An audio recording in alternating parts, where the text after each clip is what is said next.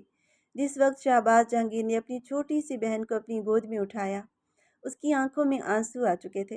اس کی عمر کا ہی شاید یہ تقاضا تھا کہ وہ اپنی بہن کو بالکل اپنی اولاد جیسا سمجھنے لگا تھا۔ دوہری محبت اس کے دل میں اس معصوم سی مہنور کے لیے پلنے لگی تھی۔